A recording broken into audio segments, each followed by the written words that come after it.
Hello friends, welcome to Commerce Classes. ಈ ವಿಡಿಯೋದಲ್ಲಿ ನಾನು ಇಂಟ್ರೆಸ್ಟ್ ಆನ್ ಡ್ರಾಯಿಂಗ್ಸ್ ಅಂದ್ರೆ ಪ್ರಾಡಕ್ಟ್ ಮೆಥಡ್ ಅಲ್ಲಿ ಇಂಟ್ರೆಸ್ಟ್ ಆನ್ ಡ್ರಾಯಿಂಗ್ ನ ಹೇಗೆ ಕ್ಯಾಲ್ಕುಲೇಟ್ ಮಾಡೋದು ಅಂತ ತೋರಿಸ್ಕೊಡ್ತಾ ಇದ್ದೀನಿ. ನಾನು ಇಲ್ಲೊಂದು ಎಕ್ಸಾಂಪಲ್ ತಗೊಂಡಿದ್ದೀನಿ. Kriti is a partner in a partnership firm.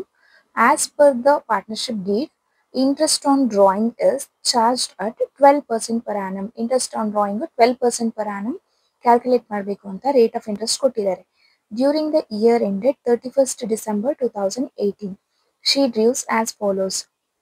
2018 ಅಲ್ಲಿ ಅವರು ಈ ತರ ಡ್ರಾಯಿಂಗ್ಸ್ ನ ಮಾಡಿದ್ದಾರೆ ಅಂತ ಡ್ರಾಯಿಂಗ್ಸ್ ಡೀಟೇಲ್ಸ್ ಕೊಟ್ಟಿದ್ದಾರೆ. ಡೇಟ್ ಅಲ್ಲಿ ಮಾರ್ಚ್ 1st ಅವರು ಡ್ರಾ ಮಾಡಿರೋದು 6000, ಜೂನ್ 1st ಅವರು 4000 ಡ್ರಾ ಮಾಡಿದ್ದಾರೆ ಡ್ರಾಯಿಂಗ್ಸ್ ಅವ್ರದ್ದು ಜೂನ್ ಮಂತ್ ಇಂದು. ಸೆಪ್ಟೆಂಬರ್ 1st 5000 ಡ್ರಾ ಮಾಡಿದ್ದಾರೆ. ಡಿಸೆಂಬರ್ 1st 2000 ಡ್ರಾ ಮಾಡಿದ್ದಾರೆ. ಡಿಸೆಂಬರ್ 31st ನಮಗೆ ಫಿನಾನ್ಷಿಯಲ್ ಇಯರ್ ಲಾಸ್ಟ್ ಅಂತ ಅಂದ್ಬಿಟ್ಟು ಇಲ್ಲಿ ಮೆನ್ಷನ್ ಮಾಡಿದ್ದಾರೆ. ಮತ್ತೆ 12% ಪರ್ ಆನಮ್ ಅಂತ ನಾವು ರೇಟ್ ಆಫ್ ಇಂಟ್ರೆಸ್ಟ್ ನ ತಗೋಬೇಕು ಅಂತ ಕೊಟ್ಟಿದ್ದಾರೆ. ಸೊ ಇಲ್ಲಿ ಅವ್ರು ಕೇಳಿರೋದು calculate the interest on drawings and product method ಅಂತ ಕೇಳಿದ್ದಾರೆ. ಪ್ರಾಡಕ್ಟ್ ಮೆಥಡ್ ಅಲ್ಲಿ ಹೇಗೆ ಕ್ಯಾಲ್ಕುಲೇಟ್ ಮಾಡಬೇಕು ಅಂದ್ರೆ ನಾವಿಲ್ಲಿ period up to date 31st December ಅಂತ ತಗೋಬೇಕು ಅಂದ್ರೆ ಮಾರ್ಚ್ 1st ಅಂದ್ರೆ ಮಾರ್ಚ್ ಮಂತ್ ಇನ್ಕ್ಲೂಡ್ ಮಾಡಿ ಟಿಲ್ ಡಿಸೆಂಬರ್ 31st ಅಂದ್ರೆ ಡಿಸೆಂಬರ್ ಮಂತ್ ವರೆಗೂ ನಾವು ಮಂತ್ ನ ತಗೊಂಡು ರೇಟ್ ಆಫ್ ಇಂಟ್ರೆಸ್ಟ್ ಏನು ಅಮೌಂಟ್ ಏನ್ ಕೊಟ್ಟಿದ್ದಾರೆ ಇಂಟ್ರೆಸ್ಟ್ ಅಮೌಂಟ್ ಡ್ರಾಯಿಂಗ್ಸ್ ಅಮೌಂಟ್ ಅದನ್ನ ಮಲ್ಟಿಪ್ಲೈ ಮಾಡಿ ನಾವು ಪ್ರಾಡಕ್ಟ್ ಅಂದ್ರೆ ಟೋಟಲ್ ಪ್ರಾಡಕ್ಟ್ ನ ಕ್ಯಾಲ್ಕುಲೇಟ್ ಮಾಡ್ಕೋಬೇಕಾಗುತ್ತೆ. ನಾನಿಲ್ಲಿ ಕ್ಯಾಲ್ಕುಲೇಟ್ ಹೇಗೆ ಮಾಡೋದು ಅಂತ ತೋರಿಸ್ಕೊಡ್ತಾ ಇದ್ದೀನಿ.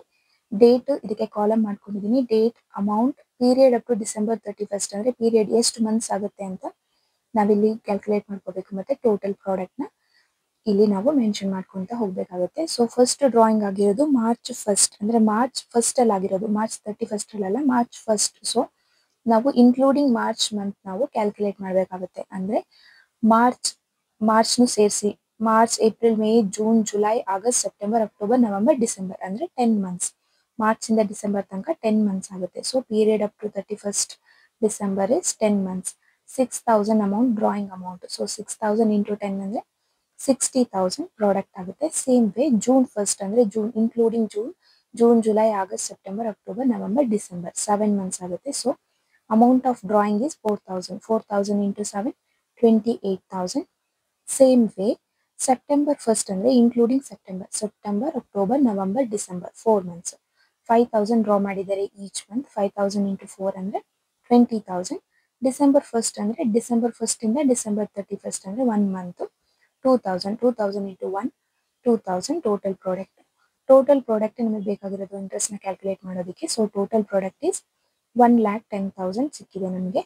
ಸೊ ಫಾರ್ಮುಲಾ ಬಂದು ಇಂಟ್ರೆಸ್ಟ್ ಆನ್ ಡ್ರಾಯಿಂಗ್ ನ ಕ್ಯಾಲ್ಕುಲೇಟ್ ಮಾಡೋದು under product method. Interest on drawing is equal to total product or sum of product into rate of interest. ಅವರು ಪ್ರಾಬ್ಲಮ್ ಅಲ್ಲಿ ಕೊಟ್ಟಿದ್ದಾರೆ 12% ಅಂತ, ಇಂಟು 1/12 ಅಂದ್ರೆ ಇದು ಈ ರೇಟ್ ಕ್ಯಾಲ್ಕುಲೇಟ್ ಮಾಡೋಕ್ಕೆ 1/12.